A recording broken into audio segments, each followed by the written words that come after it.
Hello students, मैं Deshmukh Singh, assistant professor chemistry, government college Dholpur. आज disconnection approach की इस क्लास में हम बात कर रहे हैं एक नए टॉपिक के बारे में, जिसका नाम है guidelines for choosing disconnections. Last video में मैं आपको ऑर्डर ऑफ इवेंट और प्रोटेक्टिंग ग्रुप के बारे में बता चुका था। अब आपको गाइडलाइन ऑफ चूजिंग डिस्कनेक्शन के बारे में मैं कुछ गाइडलाइन आपको यहाँ बता रहा हूँ, जिनका यूज करते हुए आपको किसी भी मॉलिक्यूल को डिस्कनेक्ट करना होता है। तो पहला जो पॉइंट है, जैसा कि आप सभी जानते हैं कि डिस्कनेक्शन जो प्रोसेस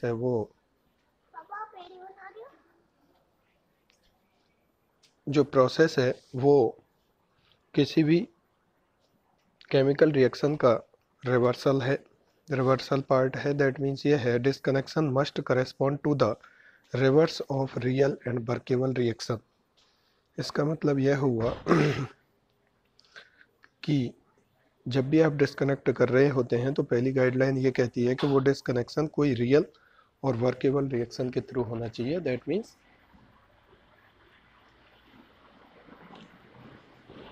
ये है कि वहाँ पर कोई भी एक वर्केबल और वेल नोन रिएक्शन होनी चाहिए, उसी के थ्रू हमको डिस्कनेक्शन करना चाहिए। ये इसकी पहली गाइडलाइन। दूसरी गाइडलाइन की यदि हम बात करते हैं तो for compounds consisting of two parts joined by a heteroatom disconnect next to the heteroatom। ये इंपॉर्टेंट गाइडलाइन है। मान लीजिए कि कोई रिंग है, ऐसे कोई रिंग है और यहाँ पर ओ और यहाँ पर कोई सीरीज जुड़ी हुई है, तो यहाँ पर आप कौन सा बॉन्ड तोड़ेंगे ये आपको यहाँ देखना बाकी है, जिसमें दूसरा एग्जांपल यहाँ पर लिख देता हूँ। ये कोई रिंग है, यहाँ से कोई हेटेरोएटम जुड़ा है ऑक्सीजन, और यहाँ पर कोई कार्बन चेन जुड़ी हुई है। अब इस मॉलिक्यूल में आप कौन सा बॉन्ड डिस्कनेक्ट करेंगे? तो गाइडलाइन ये कहती है कि दो ऐसे पार्ट्स जो कि हेटेरोएटम के द्वारा जुड़े हुए हैं, वहाँ नेक्स्ट टू हेटेरोएटम वाला बॉन्ड हमेशा तोड़ा जाता है। तो ये वाला बॉन्ड टूटेगा जो मैं दिखा रहा हूँ, ठीक है। नेक्स्ट टू हेटेरोएटम बॉन्ड आपको हमेशा क्लीवेज करना है, ये आपकी दूसरी गाइडलाइन कहती है। तीसरी गाइडलाइन है वो ये कहती है कि कीमोसेलेक्टिविटी की प्रॉब्लम से बचने के लिए हमें मोर रिएक्टिव फंक्शनल ग्रुप को पहले डिस्कनेक्ट करना होता है। अब बात ये आती है कि कीमोसेलेक्टिविटी क्या होती है। तो जिस तरीके से मान लीजिए कीमोसेलेक्टिविटी भी किसी कंपाउंड की ऐसी प्रॉपर्टी है, मान लीजिए कोई रीजेंट हमारे पास है और वो reagent more reactive functional group के साथ आसानी से रिएक्शन कर सकता है, लेकिन हम ये चाहते हैं कि वो लेस रिएक्टिव फंक्शनल ग्रुप के साथ आसानी से रिएक्ट करे, मोर रिएक्टिव फंक्शनल ग्रुप के साथ रिएक्ट नहीं करे। तो वो रीजेंट या जो सेलेक्टिविटी की हम बात करते हैं, दो फंक्शन डिफरेंट फंक्शनल ग्रुप में और उनमें एक के साथ रिएक्शन दे और दूसरे के साथ रिएक्शन ना दे, तो वो उसकी कहलाती है, वो कोई केमिकल रीजन सेलेक्ट करे वो उसकी कहलाती है कीमोसेलेक्टिविटी, ठीक है। वो रिएक्शन कहलाती है कीमोसेलेक्टिव रिएक्शन, वो रीजेंट कहलाता है कीमोसेलेक्टिव रीजेंट, और वो प्रॉपर्टी कहलाती है कीमोसेलेक्टिविटी, ठीक है।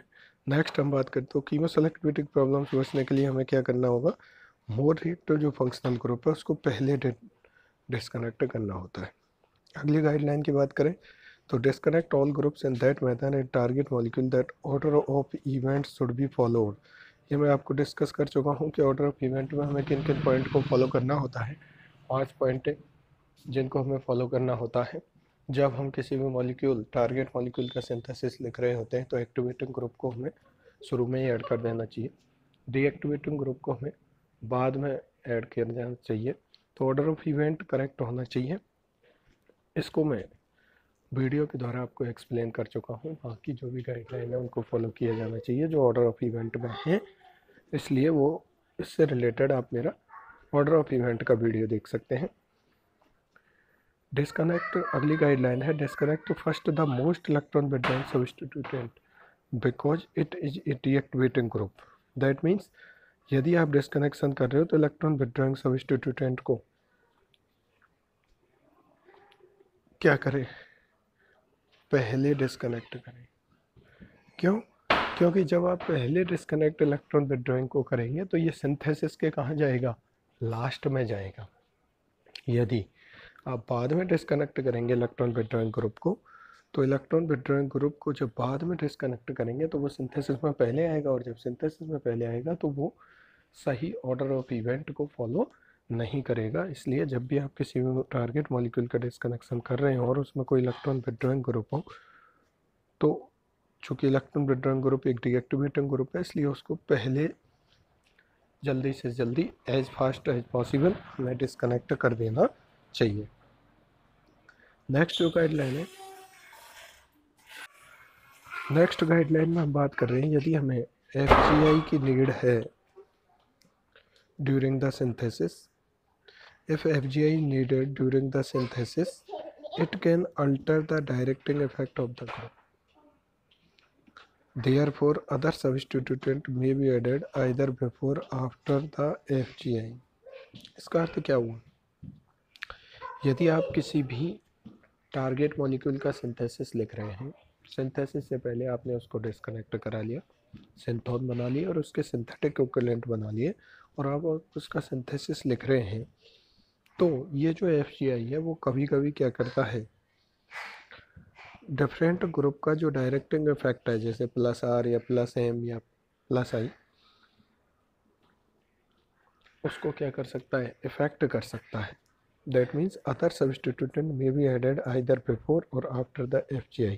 यदि ऐसा हो रहा है, मान लीजिए आपका CH3 था, आपने उसको COOH में चेंज कर लिया, तो जो +I वाला था वो किस में चेंज हो गया, -R में चेंज हो गया, रिंग के ऊपर लगा हुआ था, ठीक है, -R में चेंज हो गया। दैट मीन्स उसने डायरेक्टिंग इफेक्ट को, उस ग्रुप के डायरेक्टिंग इफेक्ट को क्या कर दिया, अल्टर कर दिया, इफेक्ट मतलब प्रभावित कर दिया, बाधित कर दिया, इंटरप्ट कर दिया।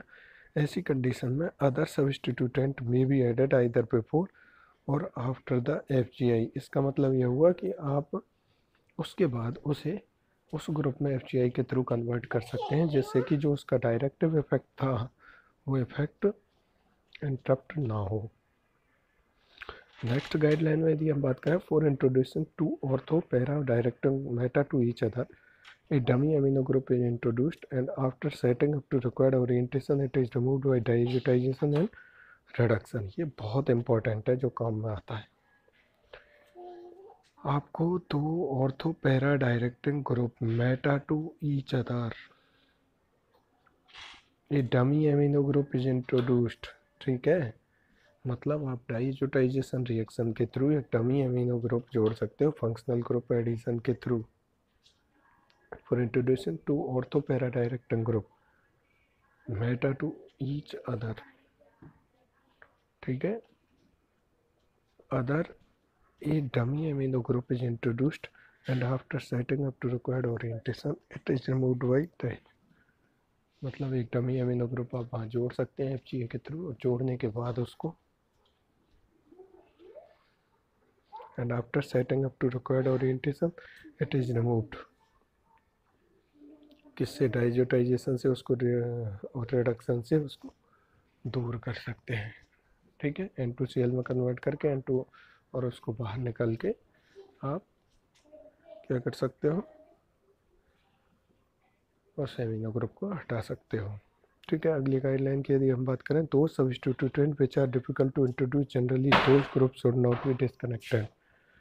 ये मैंने आपको ऑर्डर ऑफ इवेंट में भी बताया था कि ऐसे सब्स्टिट्यूटेंट जिनको कि जोड़ना डिफ़िकल्ट होता है उन्हें हमें डिस्कनेक्ट नहीं करना चाहिए, उन्हें हमें उसी टारगेट मॉलिक्यूल का जो सिंथोन बन रहा है उसी सिंथोन में रखना चाहिए। एंड सिंथेटिक इक्विवेलेंट, और जो इसका सिंथेटिक इक्विवेलेंट बना उस सिंथोन से, उस सिंथेटिक इक्विवेलेंट में वो ग्रुप होने ही चाहिए जिनको कि इंट्रोड्यूस करना काफ़ी हार्ड होता है, काफ़ी टिपिकल होता है।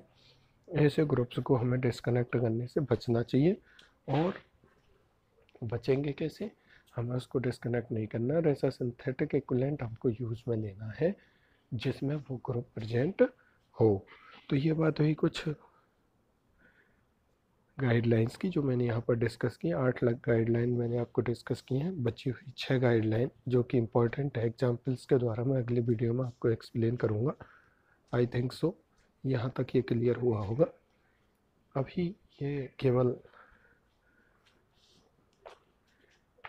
ऑडियो टाइप की का मटेरियल मैं आपको अवेलेबल करा रहा हूँ, इसके बाद बोर्ड मटेरियल भी मैं आपको अवेलेबल कराऊँगा। Thank you.